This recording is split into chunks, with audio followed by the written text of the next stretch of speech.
Welcome to Sacrilegious Discourse. I'm husband. And I'm wife. Together, we're reading the Bible for the very first time. We grew up without religion and wanted to know what all the fuss was about. Well, what have we learned so far? That God is a dick, and apparently some people believe in talking donkeys? We're not trying to pass ourselves off as experts. Nope, we're just reading the Bible for the first time and giving our first take reaction. If you'd like to join us in this venture, you might consider starting at episode 1. Otherwise, jump in wherever you like. All right, let's go read the Bible. Yeah, let's get to it. Husband! Wife! Do you not remember where we are because we're in Psalms? We're in Psalms, but we're past the David shit and we're into chorus people. False. Wait, what? Oh, that's right, there was another person. Sometimes we are in David, though. Sometime, okay. Today we're back in David. But well, yeah, fuck. Asaph was the other guy. Asaph, yeah, that's the one. I like to call him Asaph Rocky. Is that what you like to call him? You've never heard of Asaph Rocky, have you? No. He's a rapper. He's quite famous. He should know better than bringing up cultural references here's the around thing. me, like, at all. I don't know a single fucking song that he has done because I don't like country or rap a whole hell of a lot. Like, no disrespect to anybody who does. It's just not my bag. And I like Britney Spears, so I, too, am trash. Like, I'm not bagging on anybody, okay? But A$AP Rocky is a rapper and quite famous. Like, even dumb person me knows the name. But not dumb person me. You're even dumber than I am. And you actually like rap some, though. I mean, I used to. Yeah. Yeah. Yeah. I mean, so I still do, I guess. But you're more like you know. 80s rap. Yeah, 80s, 90s. 80s, 90s rap. Right. That's your stuff. Yeah. Yeah, old school. Wu-Tang. That's some good shit. Okay, so anyways, today we're getting into Psalms 51, 52, and 53. Okay. You ready to do this? I suppose you've been more than fair. Let's do it. Let's do it.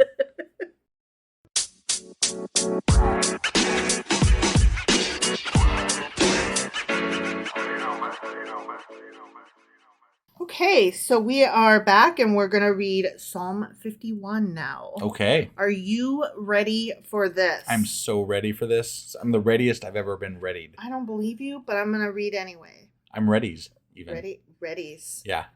Ready, steady, rock, Go. rock, steady, Eddie. Okay. For the director of music, a psalm of David. Oh, I'm sorry to disappoint we're back you. to David. Yeah. When the prophet Nathan came to him after David had committed adultery with Bathsheba. That's part of the supra text. God really liked David, and he fucked up a lot. He was a shit. Yeah, he was. He did some good stuff. He was smart, but he was a shit. I guess. He was a shit. But mostly he killed people and cheated on... All them guys were shits. And had, actually he had lots of wives too. He did. They were all shits. And he treated Michael like crap. Yeah, he did. Whatever their name was. Micah? Mike? Mikkel. I don't know, but we called her Michael. We did. We called her Michael because the main character on Star Trek Discovery is Michael. Right. And we just thought it was fun. It feels good. Yeah. It feels good. All right. I'm going to read this now. Okay. Okay? Mm-hmm. So this is David. Yeah, David. Bathsheba. Guilt. Nathan. Guilt.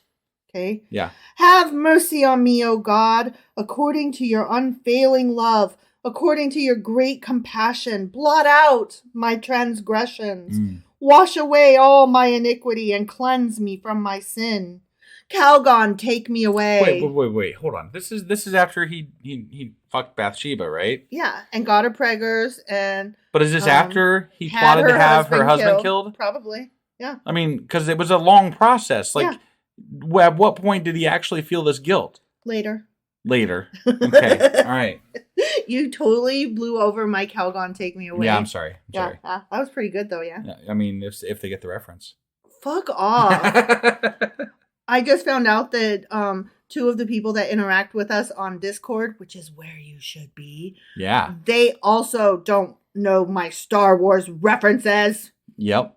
And so I need more of you to get on Discord once a week on Tuesdays to join us in conversation so that I don't feel so lonely.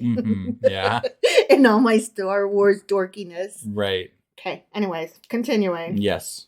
For I know my transgressions, and my sin is always before me. Against you and you only. Sorry, it was you and you only. Yeah. And it was hard to read. Have I sinned? Only against you have I sinned. Right, because... False. False, what? you lying ass. And done what is evil in your sight, so that you are proved right when you speak, and justified when you judge. Surely I was sinful at birth, sinful from the time my mother conceived me. Well, there's the original sin, right? Gross. Or whatever. This is bullshit and I hate it. Surely you desire truth in the inner parts. You teach me wisdom in the inmost place. Okay. Okay. Cleanse me with hyssop, and I will be clean. Okay. Okay. Wash me, and I will be whiter than snow. Let me hear joy and gladness. Let the bones you have crushed rejoice. Hide your face from my sins and blot out my iniquity. Create in me a pure heart, O God, and renew a steadfast spirit within me. Do not cast me from your presence or take your Holy Spirit from me. Restore to me the joy of your salvation and grant me a willing spirit to sustain me. Okay. Then I will teach transgressors your ways, and sinners will turn back to you. Wait, hold on. He requires to be forgiven, and then he'll teach them his ways. If you will forgive me, then I will go and sing your praises to everybody and lead more people to you. Otherwise, that sounds like a bullshit deal for God. Because God's like, fuck you. You just fucking do it or I kill you. Right? Like, according to... Because I'm God. Right. Because I'm Batman. Save me from blood guilt, O God, the God who saves me, and my tongue will sing of your righteousness. O Lord, open my lips. That's what she said. And my mouth will declare your praise. You do not delight in sacrifice, or I would bring it. You do not take pleasure in burnt offerings. The sacrifices of God are a broken spirit, a broken and contrite heart. O God, you will not despise. In your good pleasure, make Zion prosper. Build up the walls of Jerusalem. Then there will be righteous sacrifices, whole burnt offerings to delight you. Then bulls will be offered on your altar. He's asking a lot of favors from God in order to do the things that God wants them to do. Yeah. Yeah. I think that's kind of bullshit. I think that David is bullshit. Well, yeah. I can't. He didn't even kill Goliath, that fucker. No, I know. Yeah. That story was all false. It was all gross and dumb and wrong. Because it was some other dude later on. This book is full of lies. You think? All right. Psalm 51, notice. Okay. Okay. This is a prayer for cleansing. And it starts out, have mercy on me, O God. Okay. Okay. It's one of the penitential psalms. And just to remind you, penitential psalms are also referred to as psalms of confession. And they are Psalms 6, 31, 37, 50. So those are the ones we've read. But then also 101, 129, and 142. We're not there yet. Right, right. These Psalms are expressive of sorrow for sin. They feel so fucking bad after having sinned. I mean, I got some of that, but then he's also demanding stuff in that sorrow and sadness or whatever. He is. So it kind of bullshit. There. It is. This is supposed to have been composed by David as a confession to God after he sinned with Bathsheba. So this is...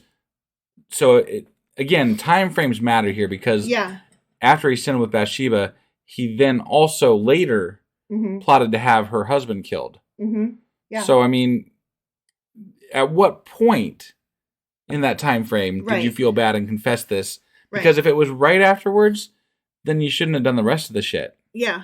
So, and that took a little while. All that stuff took, you had to send him back to the front lines, you know, and then have him killed. Right. So.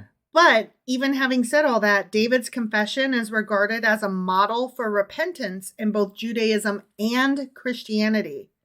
Everybody loves this fucking thing. And they're like, this is how you apologize. And I'm like, is it though? I didn't think it was that great. Yeah. If you Google how to properly apologize. I don't think it follows that model. It doesn't. But there are actual psychology written rules of what makes a good apology. Right. This does not follow it in any way whatsoever. This is a shitty apology. I'm sorry you feel that way. Get the fuck out of here. Whatever. Okay. So anyway, this is bad and wrong. One midrash, midrash being writings about the Torah, right, states that one who acknowledges that he has sinned and is fearful and prays to God about it, as David did, will be forgiven. So unless God chooses to kill you before you do that. Right. But if you beat him to the punch, so to speak, and you not just say sorry, you have to actually like be afraid and be like acting sorry. Sure. And you have to be like praying a lot. Okay. And be like, oh God, I have so sinned. Please find it in. Is this where you have to wear the sackcloth and like get down on you put your head in the dirt and tear stuff? Your hair or something. Rend your hair. Tear your clothes too. Tear your clothes and rend your hair. Yeah. Whatever. Anyway, some refer to this psalm as the sinner's guide, as it shows the sinner how to return to God's grace. Okay. But now we're going to talk about a couple of other things in this one. Okay. This one was a little bit heavy. Okay. Ooh, I gasped. See, so excited. Some see parallels between Psalm 51 and the ancient Egyptian ritual called opening of the mouth ceremony. Okay. And then I was like, what the fuck is that? Yeah. Obviously. Right. So I had to go rabbit hole that shit. Right. Okay. So the opening of the mouth ceremony was an ancient Egyptian ritual described in certain funerary texts. Okay. And it was believed to give the deceased their fundamental senses to carry out tasks in the afterlife. And various practices were conducted on the corpse, including the use of specific instruments to touch body parts like the mouth and eyes. So it's like when you imagine an Egyptian funeral and they're like stuffing the body and wrapping it and mummifying it and doing all the things and leaving the gold coins and stuff. So it's got all these different things that it can take with it into the afterlife. Sure. Like as one imagines an Egyptian funeral, right? Sure. I mean, I'm not crazy here, right? No, I don't think so. Is that last I checked? How you? Yes. Okay. So these customs were often linked also not just with death, but with childbirth, which denoted rebirth and new beginnings. Of course, the dying body, that soul is departing the body and being reborn into a new life, right? Okay. So that's why they do these things. Right. So, for instance, cutting bloody meat from animals as offerings for the deceased signified the birthing process, which typically involves blood and represents the commencement of a new life. Okay. And then additionally, there were like certain tools that they used, which resembled the tail of a fish, and they were originally employed for cutting infants' babies' umbilical cords. Okay. Which further emphasized the idea of rebirth. So some of the stuff that they talked about in this thing reminded some scholars of the Egyptian ceremony of that funeral thing. Got it. Okay. Yeah. Now, this psalm was used for centuries as a judicial test of reading ability. And get this is so cool. The practice began as a means by which a defendant who's, he's been accused of a crime, right? Could be as small as you didn't pay your fucking bills. He could claim to be a clergyman. Clergyman. Yeah. And thus was subject only to ecclesiastical courts and was not subject to the power of civil courts. Okay. So the passage traditionally used for the literacy test was the first verse of this psalm, Psalm 51. Got it. Okay. Yeah. So an illiterate person who's, going to jail for whatever small, stupid thing that he might have done, or maybe a big thing, but sure, could have been something small. Yeah. If he memorized this psalm, he could also claim the benefit of clergy. And then, so because of that, Psalm 51 became known as the neck verse, because knowing it could save one's neck by transferring one's case from a secular court where hanging was a likely sentence, because, just hang everybody. Right. Right? Yeah. Where, like I said, where hanging was a likely sentence, it would change it from that court to an ecclesiastical court where both the methods of trial and the sentences given were more lenient. Okay. For example, they might be given a sentence of, say, just penance. Sure. Not even community service. Right. Just penance. Right. Just say sorry a lot. Right. So Yeah, that would be one I would memorize too. If hell yeah. I was poor I was not a clergyman. But you might get caught up and not realize that, like, oh, I won't need that, and then you get caught and you haven't memorized it yet. And you're like, fuck. God damn it. Yeah. So it has been suggested that verse 7, purge me with hyssop. Mm-hmm. You kind of looked at me funny, like, the fuck is that? Right. It's a kind of herb. I stopped short of asking you because I remember I think it came up earlier in the Bible at some point. It might have. And I think we discussed it before, but I can't really remember. So it's been suggested that herb is an early example of the medicinal use of penicillium, which is the initial source of penicillin. Got it. So, purge me with hyssop and I shall be clean. Okay. Okay. Mm-hmm. So that's what that was about. Got it. I just thought, wow, that's so interesting. Yeah. So that was kind of a very heavy notes on that psalm. It was. But now we are moving on to Psalm 52. Okay. Okay. Yep. For the director of music, a maskil of David. A thought, a thing, a song, something, a hymn. Who knows? It's right. a thing. It's a thing of David. Right. When Doeg the Edomite had gone to Saul and told him, David has gone to the house of Ahimelech. Okay. Okay. Yep. Why do you boast of evil, you mighty man? Why do you boast all day long? You who are a disgrace in the eyes of God, your tongue plots destruction. It's like a sharpened razor. You who practice deceit, you love evil rather than good. Falsehood rather than speaking the truth. Salah. You love every harmful word, oh, you deceitful tongue. Surely God will bring you down to everlasting ruin. He will snatch you up and tear you from your fucking tent. He will uproot you from the land of the living. Salah. This is a real friendly fucking psalm. Yeah, it is. That's why I'm reading it like a real snot would. Yeah. The righteous will see and fear. They will laugh at him, saying, here now is the man who did not make God his stronghold, but trusted in his great wealth and grew strong by destroying others. But I am like an olive tree flourishing in the house of God. I'm so pretty, oh so pretty. I trust in God's unfailing love forever and ever. I will praise you forever for what you have done. This is so nice. In your name I will hope, for your name is good. I will praise you in the presence of your saints. Boom. How about that? So, fuck you, fuck you, fuck you. You suck ass. You're a complete asshole. Man, you suck. You don't praise God. You're going to die. You are scum. I hope you get poison and sit on a rusty nail. But I love God. I'm awesome, right? Yeah. Wouldn't you like to be my friend? Yeah. So Psalm 52 is about the futility of boastful wickedness. Not just wickedness, but Trumpian boastful wickedness. Okay. Sure. Right? And it starts out, why boastest thou thyself in mischief, O mighty man? This psalm is said to have been written when Doeg the Edomite went and told Saul, David has gone to the house of Ahimelech. In this psalm, David criticizes those who use their talents for evil. Okay. So David is supposed to have written this, right? Yeah, right. Yeah, okay. It was conditionally classified as an individual psalm of trust, one that demonstrates an expression of trust or confidence in Yahweh's assistance to the petitioner. Okay, so now we're moving on to Psalm 53. Ready? I am ready. Okay. For the director of music, according to a maskil of David.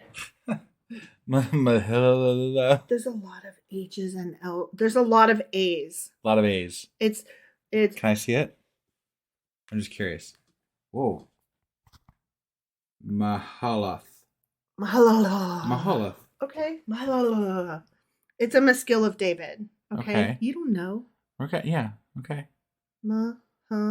Okay. Well, there's like 4 A's in there. Whatever. There's 3. There's 3, 4, whatever. Anyways, you want to read? No, I don't. I mean, I just wanted to see what you were mahalaling about. It's It's more fun to say it my way. All right. Yeah. The fool says in his heart, there is no God. I'm a fool. Sign me up. Me too. Honey, are you a fool? I'm a fool. I'm a fool too. Want to get married? I need to make a t-shirt that says I'm a fool. Do you want to marry me? Yeah, sure. Okay. Wait. That did not sound... We're already married. It didn't sound enthusiastic. Let's try it again. Hey, I'm a fool. Are you a fool? Yes, I am. Would you like to marry me? Fuck yeah. Goddamn right you do. Okay. So there's no God, says the fool, right? They are corrupt and their ways are vile. There is no one who does good. Ugh. God looks down from heaven on the sons of men to see if there are any who understand, any who seek God. Everyone is turned away. My goodness. They have together become corrupt. I mean, can you even? There is no one who does good. Not even one. Those damn people. Not even one. Humans. What? Jesus. Not even one? No help for him. Oh my. We should just flood the planet and start over. He tried that, I think. Right. Will the evildoers never learn? Those who devour my people as men eat bread, and who do not call on God? There they were, overwhelmed with dread, where there was nothing to dread. God scattered the bones of those who attacked you. You put them to shame, for God despised them. You know, I don't really care what you do with my bones after you kill me. Right, because here's the thing. You can scatter them, you can stack them, whatever. I don't give a shit. Scattered, smothered. Yeah, there you go. Here's the thing, okay? Either you're right, in which case my body's only a shell and my soul has gone on to somewhere else. Sure. Either hell, damnation, or heaven, whatever. Right. Right? Or I'm right and it's still just a fucking shell. So either way, science or religion, my body is fucking worthless. Mm-hmm. Okay, yeah.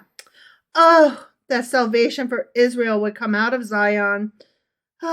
When God restores the fortunes of his people, let Jacob rejoice and Israel be glad. The end.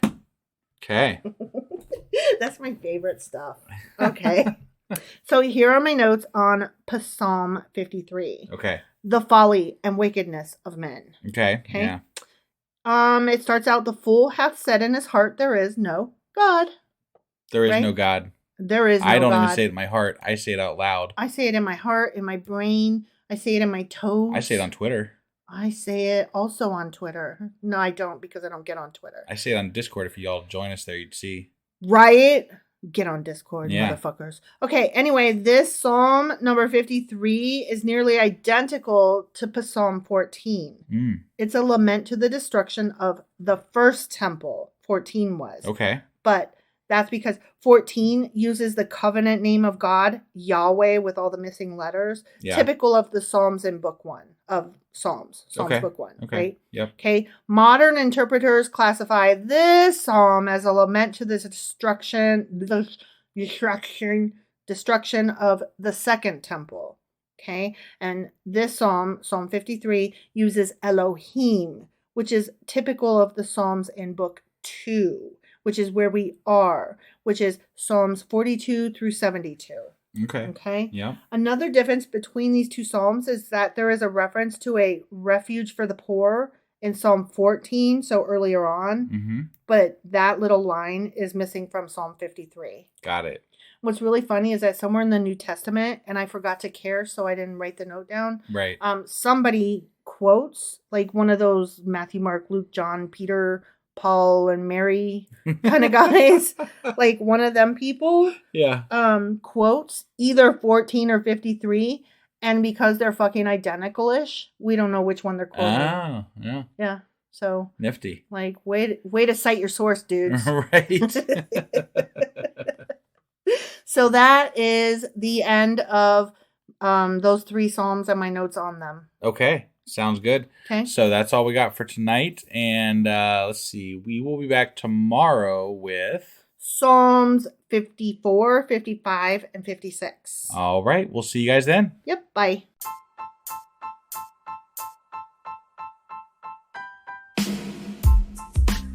Hey, wife. I guess that's the end? But husband, that's just sad. It doesn't have to be. We are on lots of social media platforms like Twitter. Our handle there is sacrilegious_D. For D's nuts. Oh my God. Stop doing that. Anyway, we're also on Facebook, Instagram, and Pinterest. There's a link to all of our social media sites at our website. Ooh, we have a website? Yeah, it's sacrilegiousdiscourse.com, where you can also find a link to our merch shop. We have a merch shop? Yep, we have podcast-themed clothing, mugs, notebooks, and more, as well as an atheist and science-themed products. Wow, our fans should really go check that out right now. Definitely. They can get in touch with us by sending an email to sacrilegiousdiscourse@gmail.com. But before they do that, we could really use some help. Oh yeah? With what? Well, it's not free running the podcast, and we need some financial support in order to get better equipment, which will free up time so we can concentrate on our podcast and our fans. Okay, so what should they do? Head over to patreon.com/sacrilegiousdiscourse and sign up as a contributor on our podcast. Supporters there receive additional bi-weekly episodes that we record just for our Patreon members for as little as $2 a month. Also, we'd really appreciate it if you would like and subscribe on whatever platform you're using. And Apple Podcast reviews help us out tremendously. Like and subscribe. Leave an Apple review. Join us on Twitter. Support us on Patreon. That's a lot of instructions. Don't forget to say thanks. Thanks. Okay, bye.